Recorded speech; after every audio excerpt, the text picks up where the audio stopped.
The Brady Bunch became an enduring symbol of family television from 1969 to 1974, winning over audiences with its heartwarming stories and unforgettable characters.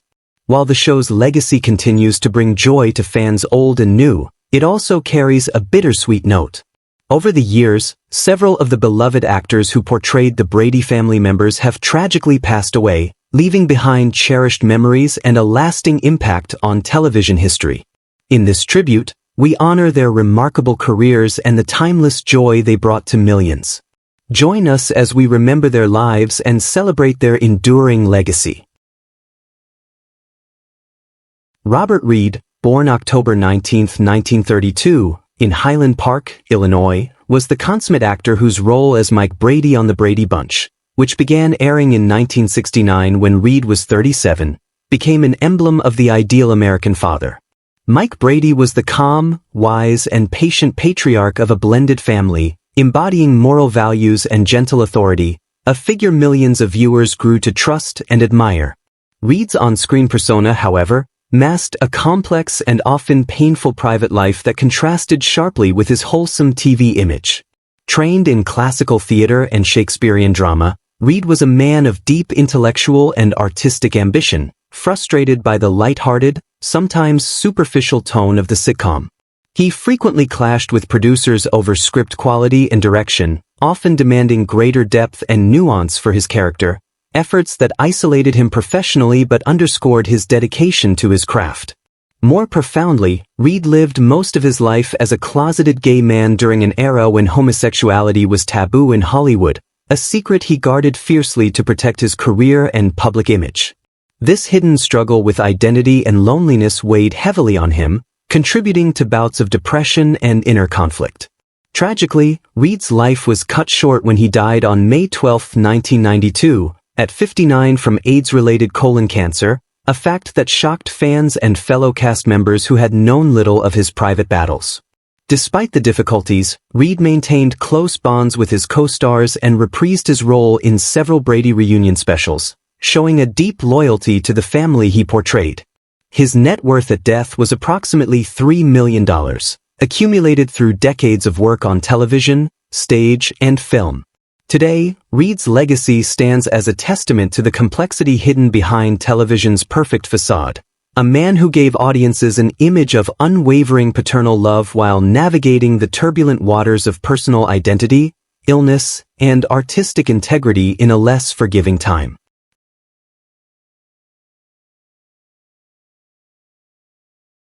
Florence Henderson, born February 14, 1934, in Dale, Indiana, was the radiant embodiment of the nurturing mother Carol Brady on The Brady Bunch, a role she began at age 35 in 1969 that would become iconic in American pop culture. Carol Brady was warm, stylish, and endlessly supportive, representing the quintessential 1970s TV mom whose optimism and grace anchored a household full of chaos and love. Yet Henderson's life beyond the screen revealed a woman of remarkable versatility and resilience. Before The Brady Bunch, she carved out a successful career in Broadway musicals, showcasing a powerful singing voice and commanding stage presence that marked her as a true performer rather than just a television personality. Her transition to television allowed her to reach a wider audience, but she never rested on past success. Henderson's personal life was marked by 2 marriages and the joys and challenges of raising 4 children in the public eye, navigating the pressures that came with fame and family. Later in life, she reinvented herself as a television host, notably with popular cooking shows that displayed her warm personality and relatable charm. She also embraced the reality TV wave by competing on Dancing with the Stars, which introduced her to a new generation of fans and underscored her enduring appeal. Henderson's death on November 24, 2016 at 82, from heart failure in Los Angeles marked the end of an era. Her estimated net worth of $10 million reflected a 6-decade career marked by professionalism, humor, and an ability to connect with audiences across media formats. Off-screen, she was known for her generosity, wit, and openness about the realities of balancing career and family life.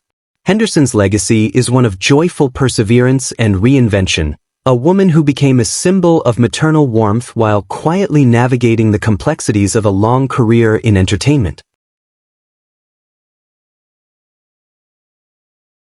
Ann B. Davis, born May 3, 1926, in Schenectady, New York, was the indelible heart and soul behind Alice Nelson, the quick-witted, fiercely loyal housekeeper of the Brady Bunch, a role she began at age 43 when the show premiered in 1969.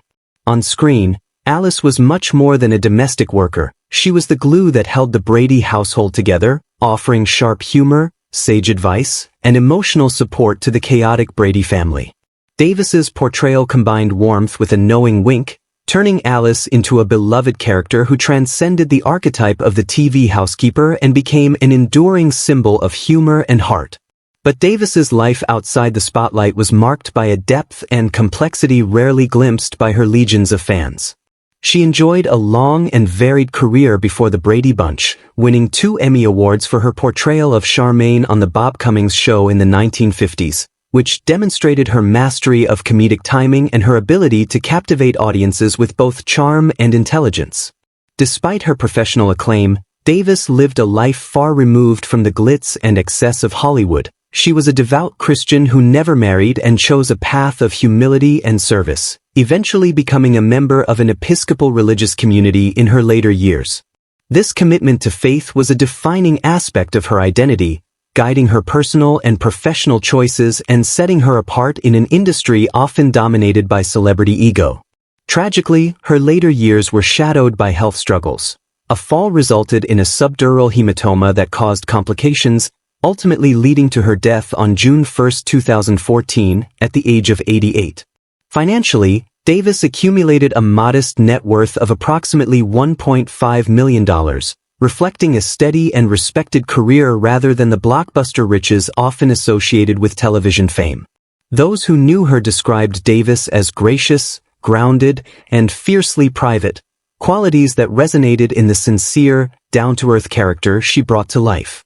The cultural impact of Alice Nelson endures as a testament to Davis's talent and the unique warmth she brought to a role that might otherwise have been sidelined. Alan Melvin, born February 18, 1923, in Kansas City, Missouri, was a consummate character actor who brought warmth, humor, and relatable blue-collar authenticity to his role as Sam Franklin in the Brady Bunch, which he began portraying in 1969 at age 46. Sam Franklin, the affable neighborhood butcher and Alice Nelson's steady boyfriend, was a comforting figure amid the show's idealized suburban fantasy, a man of simple pleasures and honest work, often delivering not just meat but a dose of grounded charm to the Brady household. Melvin's life behind the scenes was shaped by hardship and resilience long before his television fame. Growing up during the Great Depression, he faced the economic struggles that defined his generation, followed by his service in the U.S. Navy during World War II, where he developed a sense of discipline and perseverance that would underpin his career. After the war, Melvin transitioned into acting, navigating the unforgiving Hollywood landscape with steady determination. His career spanned decades and genres, from the quick-witted Corporal Henshaw on The Phil Silvers Show to recurring roles on Gomer Pyle, USMC, and All in the Family. Melvin also excelled in voice acting, most famously as the voice of the lovable yet clumsy Magilla Gorilla and as Al the Plumber, in a long-running series of Liquid Plumber commercials, demonstrating his versatility and appeal across generations. Despite his steady professional output, Melvin's personal life was touched by the shadow of illness. He battled cancer for years before succumbing in Los Angeles on January 17, 2008, at age 84. He lived a life largely free of scandal, maintaining a reputation as a dedicated, humble craftsman whose net worth, estimated around $2 million, reflected decades of consistent work rather than blockbuster fame. His legacy lies in the steady humanity he brought to roles that might have been mere caricatures in lesser hands, the deep empathy beneath his everyman facade, and his embodiment of a generation that persevered through war, economic hardship, and the ever-changing tides of the entertainment industry.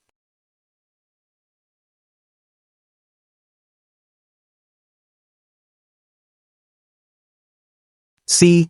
Lindsay Workman, born March 6, 1924, in Oakland, California, was a quietly accomplished actor whose brief but memorable appearance as Bertram Grossman in The Brady Bunch in 1970 at age 46 encapsulates a career of subtlety and dedication. Grossman, the slightly eccentric, well-meaning suburban neighbor, represented a slice of everyday Americana that grounded the Brady family's fantastical narrative in relatable human quirks and community ties. Workman's path to Hollywood was shaped by privilege and intellect. A Yale University alumnus, he balanced a passion for the arts with a commitment to community service and volunteerism, which defined much of his personal life. Unlike many of his contemporaries, Workman's career eschewed headline-grabbing roles in favor of dependable character parts across television, film, and voice acting. He amassed over 100 credits, lending his talents to diverse projects including Westworld, Garfield, and The Naked Gun 2.5, consistently earning praise for professionalism and a gentle presence. Despite the demands of the entertainment world, Workman maintained a private life marked by quiet stability, steering clear of scandal or public controversy. His longevity in a notoriously volatile industry spoke to his adaptability and steady commitment to craft rather than celebrity. Facing the inevitable challenges of aging and health, he passed away after a brief illness on April 24, 2012, in Claremont, California, at 88. With a net worth estimated at approximately $500,000, Workman's financial legacy reflects a career grounded in the value of steady work and artistic integrity rather than wealth or fame. He remains emblematic of the indispensable character actors who provide texture and authenticity to storytelling, their contributions vital but often overlooked. Workman's life and career underscore the quiet heroism of those who dedicate themselves to the arts with humility and grace, enriching television history without fanfare or scandal. Jim Bakus, born February 25, 1913, in Cleveland, Ohio, brought his unmistakable gravelly voice and impeccable comedic timing to the Brady Bunch in 1971 at age 58, guest starring as Zachariah T. Brown, the flamboyant gold prospector who adds chaotic energy to the Brady kids' camping adventure. By the time of this appearance, Bakus was already a household name, best known for his role as the erudite and wealthy Thurston Howell III on Gilligan's Island and as the iconic voice of the nearsighted, bumbling Mr. Magoo in animated films. His early years were far from the glitz of Hollywood. He started in radio and stage, where he honed the gravelly, charming persona that would become his hallmark. Behind the laughter and success, Bakus battled serious health challenges, notably Parkinson's disease, which progressively impaired him during the final years of his life. Despite the physical toll, he maintained a resilient spirit, often using humor to cope with his condition. Bakus also co-authored several humorous books with his wife, Henny, and recorded novelty songs in the 1950s, revealing a man who embraced entertainment not just as a career but as a source of joy and relief. His death from pneumonia on July 3, 1989, at age 76 marked the end of a prolific and varied career that spanned radio, film, television, and voice acting. With an estimated net worth of $5 million, Bakus achieved financial success that reflected the breadth of his work and enduring popularity. His legacy endures in his unforgettable characters who combined pompous charm with genuine warmth, shaping the comedic landscape of mid-20th century American television. Behind his iconic roles lay a complex individual who faced debilitating illness with dignity and humor, leaving a rich tapestry of cultural impact and personal resilience that continues to inspire. Jack Collins, born August 24, 1918, embodied the role of Mr. Phillips, Mike Brady's pragmatic yet occasionally skeptical boss in the Brady Bunch starting in 1970, at the age of 52. His character offered a grounded counterbalance to Mike Brady's unwavering idealism, representing the everyday realities and pressures of corporate life in a family-oriented show that otherwise thrived on wholesomeness and idealism. Collins's own life mirrored the complexities behind such characters. Born in the midst of a turbulent era, he grew up during the Great Depression in a working-class family, an environment that instilled in him a relentless work ethic and a pragmatic outlook on life. Before the Brady Bunch, Collins built a prolific career spanning both film and television, appearing in iconic works like The Towering Inferno, The Rockford Files, and Dallas, showcasing his versatility as a character actor who could inhabit roles from intense drama to lighter fare. Despite his steady work, Collins was no stranger to the harsh realities faced by character actors in Hollywood: persistent typecasting, the struggle for meaningful parts, and the pressure of remaining relevant as television evolved. While his professional life was largely stable, he navigated personal challenges in private, rarely sharing details of his family or struggles with the public. His death in Los Angeles in 2005 at age 86 marked the end of a life dedicated to his craft, leaving behind a modest net worth estimated at around $1 million, a figure reflecting the financial realities of many career character actors who provide essential depth without the riches of stardom. Collins's legacy is one of quiet dignity and steadfastness, a man who shaped American television's golden era by bringing authenticity and subtle complexity to supporting roles, enriching stories that might otherwise have felt one-dimensional. His career reveals the uncelebrated backbone of Hollywood, where skill and professionalism quietly sustain the industry's vast machinery. Leonard Bremen, born November 13, 1915, brought to the Brady Bunch a distinct working-class realism through his portrayals of blue-collar characters such as truck drivers and exterminators between 1971 and 1974. Joining the show at 56, Bremen's presence grounded the suburban idealism of the Bradys in a recognizable slice of everyday American life. His career was characterized by numerous small but memorable roles across popular series like Get Smart, The Twilight Zone, and Diff'rent Strokes, where his humble demeanor and reliable comedic timing earned him respect among peers despite limited fame.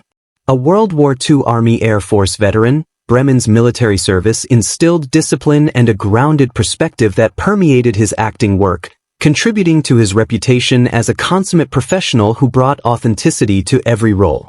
However, the anonymity that accompanied his journeyman career came with personal sacrifices, including loneliness and the lack of lasting public recognition. His private life was carefully guarded. There are no widely known scandals or controversies, though those close to him describe the emotional toll of life spent largely in the background. Bremen died in Los Angeles on March 21, 1986 at 70 from undisclosed causes, leaving behind a modest estate valued around $300,000, reflecting the often meager financial rewards for supporting actors whose faces become familiar but whose names rarely do. His story embodies the countless unsung artists who serve as the connective tissue of television storytelling, essential yet overlooked, their work resonating quietly through decades of entertainment without the fanfare reserved for leading stars. Hal Smith, born August 24, 1916, injected a burst of whimsical energy into the Brady Bunch as the Cartoon King in 1969 at age 53, delighting audiences with his playful chaos that enriched the Brady children's world. Yet this colorful role was but a fragment of Smith's extensive and multifaceted career, most notably marked by his portrayal of Otis Campbell, the amiable town drunk on The Andy Griffith Show, and his prolific voice acting that brought beloved characters such as Owl in Winnie the Pooh, Goofy, and Flint Hart Glomgold to life. Raised during the economic hardships of the Great Depression, Smith's early years were shaped by struggle and a desire for stability, which he found through military service in World War II and subsequently in entertainment. Behind his comedic and often zany performances was a disciplined craftsman who commanded respect among colleagues for his professionalism and dedication to the craft of acting. Though his public persona was jovial, Smith grappled privately with the pressures of sustaining a career across changing entertainment landscapes, balancing live-action roles with voice work in a rapidly evolving industry. He passed away on January 28, 1994 at 77 from heart failure in Santa Monica, California, leaving a legacy enriched by over 300 film and television credits and a net worth estimated around $2 million. Smith's enduring influence spans generations of audiences who cherish the characters he inhabited, underscoring the vital role of character actors and voice artists in shaping American popular culture.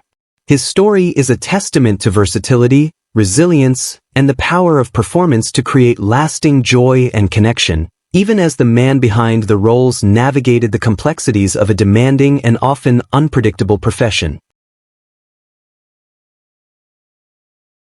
Herb Vigron, born June 5, 1910, carved out a niche as one of Hollywood's quintessential character actors, with a career spanning over 5 decades and more than 350 credited appearances. His brief role as an examiner on the Brady Bunch in 1970 at age 59 was but a small slice of a vast portfolio that made him a familiar, if often unheralded, presence in American entertainment. Vigron's distinctive look, marked by thick, bushy eyebrows, and his instantly recognizable voice made him the go-to actor for roles such as bartenders, judges, neighbors, and various everyman types who added realism and texture to classic television shows. Born in Pittsburgh, Pennsylvania, Vigron originally pursued a law degree before the magnetic pull of acting redirected his life path, highlighting a man whose intellectual ambitions collided with a passion for performance. This academic background lent him an edge, enabling nuanced portrayals that belied his frequent casting as background characters. Despite his ubiquitous presence on screen, appearing in legendary series such as I Love Lucy, Gunsmoke, and Perry Mason, he remained largely out of the public spotlight, embodying the unsung backbone of Hollywood's golden age television landscape. His personal life was comparatively private, yet the grueling demands of steady character work likely took a toll on his health. He succumbed to cancer complications at Cedars-Sinai Medical Center in Los Angeles on November 29, 1986 at 76. Financially, Vigron amassed a modest net worth of roughly $500,000, far from the glitz of leading stars, yet a testament to the consistent, if understated, career of a man dedicated to his craft. His story illuminates the often invisible cadre of performers whose artistry and dependability created the framework for classic American TV and film. Vigron's life underscores how character actors, frequently overlooked, form the essential connective tissue of storytelling, weaving together narratives and enriching the worlds that captivated millions. Jackie Kugan's story is a complex tapestry of early fame, personal tragedy, and professional redemption. Born October 26, 1914, Kugan burst into stardom as one of Hollywood's first child actors, immortalized by his performance as the lovable kid in Charlie Chaplin's The Kid, 1921. By the time he appeared as Harry Duggan on the Brady Bunch in 1971 at age 57, Kugan had lived through both the dizzying heights of early fame and the crushing lows of exploitation and scandal. His childhood fortune was infamously mismanaged by his mother and stepfather, leading to a bitter legal battle that culminated in the creation of the Kugan Act, a landmark law protecting child actors' earnings in California. This traumatic experience cast a long shadow over his life, compounded by surviving a catastrophic car accident that killed his father and several close friends, events that left deep emotional scars. Nevertheless, Kugan's career was far from over, reinventing himself as the eccentric Uncle Fester in the Addams Family television series during the 1960s demonstrated his remarkable resilience and versatility. Though financial ruin had once threatened to end his legacy, by the time of his death on March 1, 1984 at 69 from heart failure in Santa Monica, California, Kugan had rebuilt his career and amassed an estate estimated at $1 million. Behind his quirky characters and comedic timing lay a man who endured profound personal pain but transformed it into a lifelong commitment to the performing arts. Kugan's legacy is twofold: a beloved entertainer who bridged silent film and television eras, and a pivotal figure in child actor advocacy, whose battles reshaped Hollywood's treatment of its youngest stars. His life reveals the fragility beneath fame and the strength required to reclaim identity and dignity in an unforgiving industry. John Howard, born April 14, 1913, exemplified the refined, versatile actor whose work spans stage, screen, and military heroism, embodying the archetype of the classic Hollywood leading man with a depth few contemporaries achieved. When he appeared as a doctor on the Brady Bunch in 1971 at age 58, it was a brief role, but one that reflected decades of distinguished work including starring roles in Lost Horizon and The Philadelphia Story, as well as his portrayal of Bulldog Drummond in a popular 1930s film series. Born in Cleveland, Ohio, Howard's life was shaped not just by acting but by his extraordinary service as a Navy officer during World War II, where he earned the Navy Cross and the French Croix de Guerre for exceptional bravery during Operation Dragoon. This blend of artistic talent and military valor defined Howard's identity, grounding his Hollywood career with personal courage and discipline. Post-war, he returned to acting with renewed dedication, balancing glamorous leading roles with character parts that demanded gravitas and subtlety. His career reflected a capacity for reinvention, moving seamlessly between genres and media while maintaining a personal ethos of professionalism and humility. Howard passed away on February 19, 1995 at age 81 from heart failure in Santa Rosa, California, leaving an estate valued at approximately $2 million.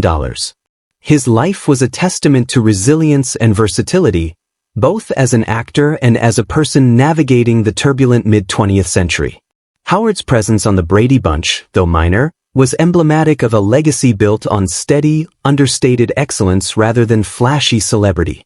His story reminds us that Hollywood's history is not only written by stars but also by those who quietly shaped its narrative through talent, service, and dedication behind the scenes and beyond the camera. Barbara Morrison's brief but memorable appearance as the drama coach on the Brady Bunch in 1970 at 63 came at a stage in her life and career that embodied the perseverance of many character actors navigating Hollywood's unforgiving landscape. Born October 1, 1907, Morrison grew up during an era marked by economic hardship and shifting social mores. Her early years remain somewhat undocumented, but her trajectory as an actress reveals a woman who quietly fought against the stereotypical limitations placed on older actresses, especially in an industry obsessed with youth and glamour. Morrison found her niche portraying matronly or eccentric characters, bringing a depth and authenticity that transformed minor roles into unforgettable moments. Throughout the 50s, 60s, and beyond, she appeared on legendary television programs such as The Twilight Zone, Perry Mason, and The Andy Griffith Show, shows that defined American television history. Her ability to inject subtle humor and warmth into her roles made her a dependable asset on sets often dominated by bigger names. Despite this, Morrison was acutely aware of the precariousness of her position, facing the reality that longevity in Hollywood frequently required more than talent. It demanded resilience in the face of ageism and limited opportunities. Off-screen, Morrison consciously avoided scandal or controversy, choosing a private life that stood in stark contrast to the often turbulent world around her.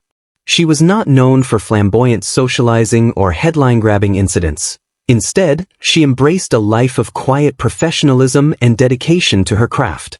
Morrison passed away from natural causes on March 3, 1992 at 84, in California, leaving behind a modest net worth estimated under $500,000, a figure that, while modest, reflected a long career of steady, essential work in an industry that seldom rewarded character actors with financial security.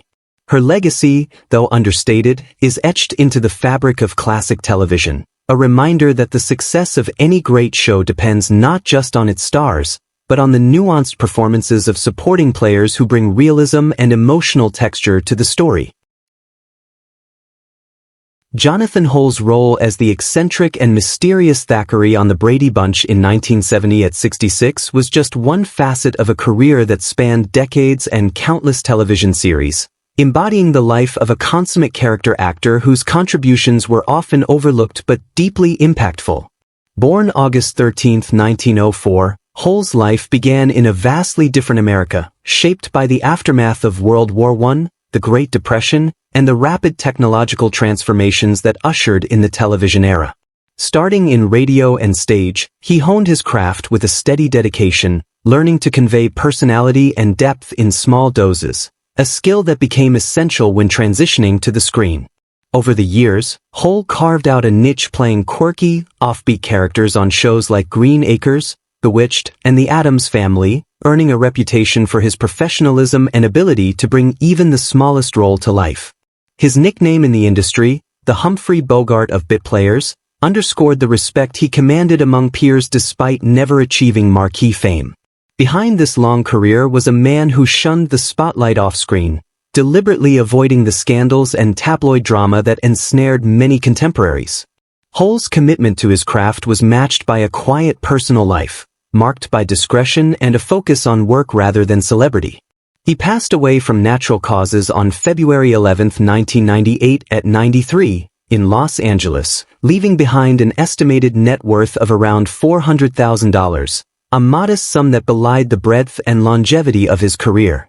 Yet Hull's legacy lies not in riches or awards, but in the countless hours of reliable, textured performances that gave life and color to television's golden age. His career is a poignant reminder of the invisible labor that sustains the entertainment industry, the countless actors whose names audiences may never know, but whose faces and work remain etched in the collective memory of a generation. Though time has passed, the laughter they gave us still echoes. The cast of the Brady Bunch brought joy to millions, and even though some of them are no longer with us, their performances live on. As we remember those we've lost, we also celebrate the legacy they left behind, one that continues to entertain and connect generations. Thank you for joining us in honoring these unforgettable stars. Don't forget to like, share, and subscribe for more tributes to the legends of television history.